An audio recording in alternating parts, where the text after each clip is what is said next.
जय हिंद। आज हम जानते हैं भारत का भौगोलिक जन्म अर्थात निर्माण कैसे हुआ। आज से करीब 20 करोड़ साल पहले हमारी पृथ्वी पर आज के दिखने वाले अलग अलग महाद्वीप नहीं थे।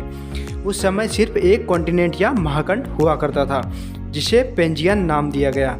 इसके चारों तरफ एक महासागर था जिसका नाम पेंथालासा था और आज के सभी महाद्वीप सभी महाखंड पेंजिया से अलग होकर बने हैं। इस सिद्धांत को अल्फ्रेड वेगनर ने दिया था और उनका यह भी मानना था कि उस समय महाखंड में पेंजिया पर रेंगने वाले जीवों का विकास हुआ था। पृथ्वी के गर्भ में प्लेट लगातार खिसकते रहती है, इसलिए पृथ्वी पर निरंतर बदलाव होते रहते हैं, लेकिन यह बदलाव लाखों या करोड़ों साल बाद दिखाई देते हैं और इन्हीं बदलाव के कारण वर्तमान के सभी महाद्वीपों का निर्माण हुआ है और उनके साथ ही हमारे देश भारत का भी निर्माण हुआ।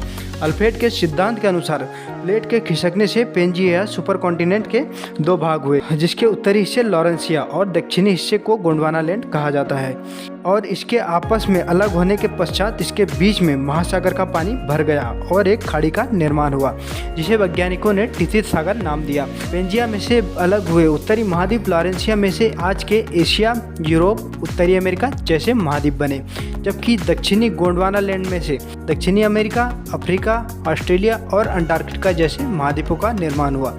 हमारा देश भारत आज भले ही भौगोलिक रूप से एशिया में आता है, लेकिन भारत का भूभाग वास्तव में गोंडवानालैंड महाद्वीप का हिस्सा था और आज का अफ्रीका और भारत एक ही प्लेट पर टिके थे। धीरे धीरे अंदरूनी प्लेट के सरकने से ये प्लेट अलग होती गई और भारत की भौगोलिक प्लेट अफ्रीका से अलग होकर धीरे धीरे एशिया की ओर बढ़ने लगी। आज के लद्दाख हिस्से की ओर लगातार बढ़ने लगी और अंततः प्लेट का लद्दाख वाले हिस्से से टकरा गई।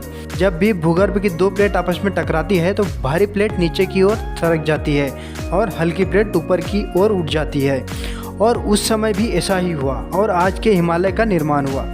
ऐसा होने में करोड़ों साल लग गए और आज की इस भौगोलिक भूमि का निर्माण हुआ। भारत अभी एक टेक्टोनिक प्लेट पर टिका है और लगातार भारत की बाहरी प्लेट हिमालय की ओर खिसक रही है और हिमालय की ऊंचाई लगातार बढ़ती जा रही है।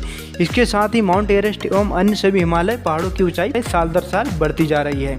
इस सिद्धांत को सिद्ध करने के लिए अल्फ्रेड ने यह भी कहा कि आज दिखने वाले सभी महाद्वीप एक ही जगह व्यवस्थित रूप से लगाया जाए तो सभी अपने स्थान पर फिट बैठेंगे। अगर किसी तरह इनको एक किया जाए तो फिर से पेंजिया सुपर कॉन्टिनेंट का निर्माण किया जा सकता है।